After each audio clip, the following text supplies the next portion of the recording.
So does your wife watch any of these games with you? Does she? No, she has the female, complex, multitasking brain. That's why they can't be happy. They just always, they're like, what is that lizard that can look at two things at once? That's what they're like. So they got the shoes they want, and then they see some other woman walking in going, oh, look at this skinny bitch over here. She thinks she's cute, right? And that's what I've learned. Oh, God. You know what makes women happy? Nothing. Nothing makes them happy, and that is why they are slowly taking over the NFL, because it annoys them that we can just sit there with like a pizza and a drink, like, that's not holding, and just be like, and enjoy ourselves. So you're saying that because you're happy that you think your wife and women in general want to take that? They're jealous of it. They're jealous how simple the male brain is, that you can just sit there and be entertained and find true happiness, and it just bugs them, so they got to ruin it. And they're slowly taking over the NFL. You know, all next month, once again, they're going to dress everybody in the NFL like newborn baby girls, for whatever reason. Did you forget that there's breast cancer for a year ago? Yeah, so they did it last year, and they're going to do it again this year. Yes. They're slowly going to take it over, and they're going to move us out. Because I'm telling you, I don't understand why they keep trying to go into a male football league. It's like, why don't you guys band together and start your own league?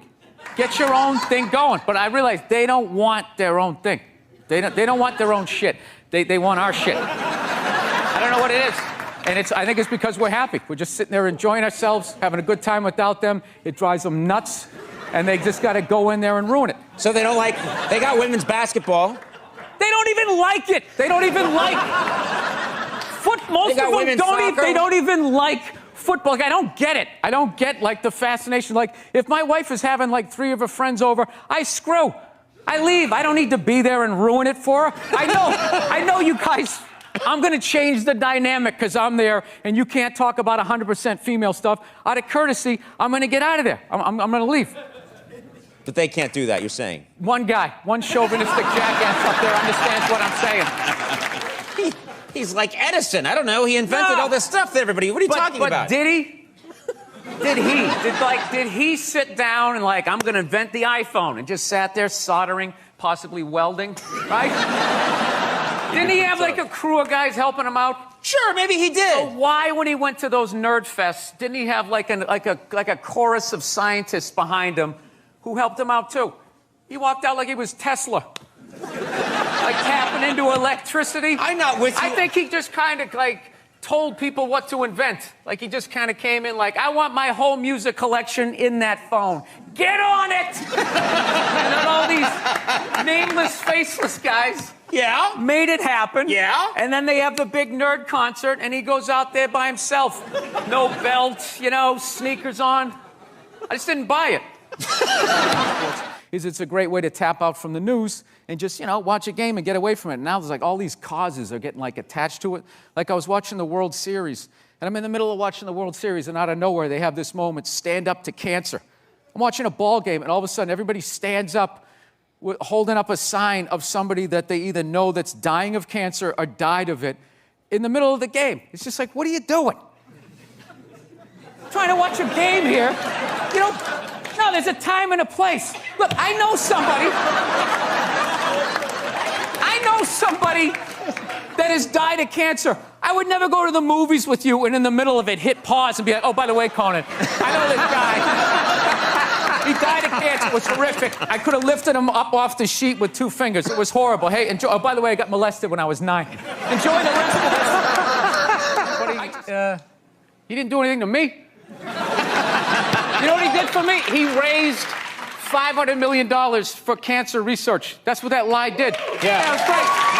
And everybody had the bands on. Remember the bands? Yeah. Sure. Right? That blocked out the sun, right? It wasn't to block out the sun. No wrist cancer? Yeah. No, the whole thing was annoying, and I hated how Oprah was interviewing him and acting like she was dumbfounded that this guy would do this. Like, she's been in show business for 35 years, and she can't, like, wrap her head around some guy doing whatever it takes to get to the next level. Didn't she, for the first 5 years, have, like, midgets who wanted to bang their mailman's boyfriend? And she didn't want to do it. She didn't want to do it, but she didn't have the power to say no, so she wrote it out. And then when she could make a good decision, she did a show. But she stood on the heads of those little people for 5 years until she got, and then she's sitting there across from this guy like, so how could you know exactly what he's doing. It's the stupidest thing I've ever seen. Look, the guy was a sociopath on a bicycle, all right? As far as I'm concerned, we got off easy. Yeah.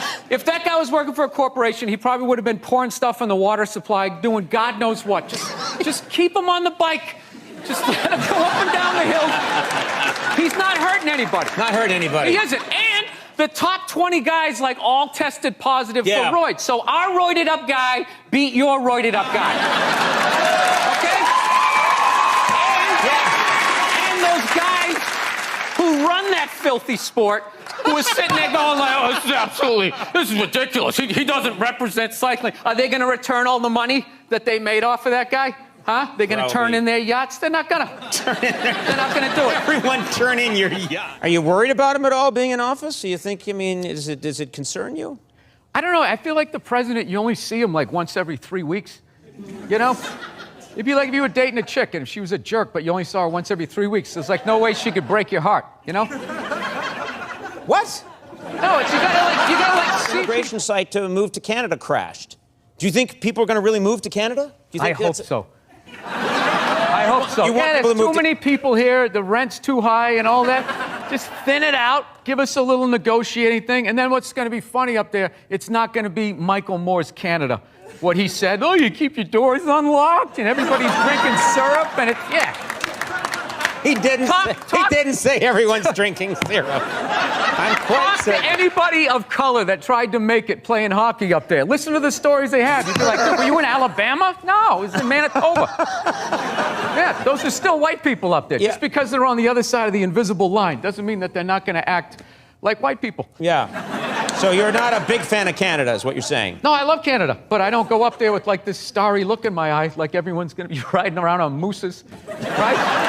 It's just like It's environmental stuff. You really are worried about it. I am and I'm not. I just also feel like, it'd probably be a good thing if most of us died. You know what I mean? It would be. There's nothing wrong with driving a gas-guzzling car. There's just too many people doing it. Yeah. So you got to figure out a way to like thin out the herd, and it's too late. These are the hard decisions that are going to have to be made. We're here to hear about some hard choices. Yeah. So you know how I would do it? What? I would randomly sink cruise ships. What? Wait a minute. Yeah. Let's hear him out. Why would you randomly sink cruise ships? Because you get like 2,500 to 3,000 people a whack, right? And I think it's a good mix of people to get rid of, to be honest with you. They're not interested. What happens after the second time they catch on? No, because this is what you do. As you're sinking them, you're building an exact replica. So as you're eliminating people, you're like creating jobs. And you just, like a lazy Susan. Like my latest thing that's driving me nuts is I spent 20 years in the back of the plane getting treated like an animal. And I finally worked my way up to the front of the plane, Group 1, which means you get to board like it's your plane. Right? You get to board. Yes. You first, sit in a chair that's the size for a human being. There's a place for your bag. Yep. Right? You get a little hot towel and all that. And then the second I get that, all of a sudden now, there's like these 20 groups that are like pre-boarding now. Like half the plane qualifies and they're getting on. And I just sit there just like losing my shit. You know? It starts off like, it's just like anybody in uniform, anybody in military. So it's like, all right. But after like the 20th guy, you just start being like, have you seen action? Are you on the front lines at least? Right? Then it's anybody with kids, anybody with disabilities, and then just anybody with a red shirt. Hey, it's Tony Tuesday. Anybody named Anthony can get on. Dude, one time, I saw this guy get on the plane. Okay, he wasn't in uniform. He didn't have kids. He had all his limbs. He wasn't limping. He didn't have a cough. He just walked on the plane. It's like, who the is that guy? Like, how did I get on before that guy? So No, I always hated the anxiety of being in the back of the plane. I just remember, like, the worst is whenever you would get your seat and you'd sit there and they're about ready to close the door and you'd have that empty seat next to you. Like, the poor man's first class. You're like, oh, shit, I'll bring the armrest up. I can actually be great. And then all of a sudden, some fat bastard gets on the plane and you're like, no. You're literally, you're like Quint at the end of Jaws, like sliding down the phone. Right? One time, I swear to God, this is all true. This dude got on. He was so fat. He was sitting next to me. I was literally next to him and behind him. He like tried to make himself smaller, and he like folded his arm, and his lat came out like a, you know those old Western saloon things. I'm just sitting behind this thing. So yeah, that motivates you to try to get to a certain place in life. So all these years, 20 years, you work your way up to the front, and now still they won't let you. Yeah, now that fat guy's considered disabled because he can't stop eating cookies. So he gets on. Look at everybody groaning. 90% of the world is starving to death. That guy. Eat a salad and get on the treadmill like the rest of us. We're all. Were you flipping out the day like when you met? Did you flip out? Did you really that early? Yeah, I remember. She told me to go see that movie Monster. Remember that movie with Charlize Theron? Yeah. Remember that? Yeah. Yeah. And everybody was saying how, oh my God, it was unbelievable. Like they literally blamed guys that she was a serial killer. Yeah. You know what I mean? Like when you saw the Jeffrey Dahmer movie, it wasn't like, somebody shoved a tuna fish sandwich up my ass and I confused people with food, so they didn't make like a big excuse for him. You know? She was a psycho killing people and she should have died. But I'm like watching it feeling guilt. Do they ever take responsibility for their actions? Even when they're murdering people, it's somehow our fault. It's unreal.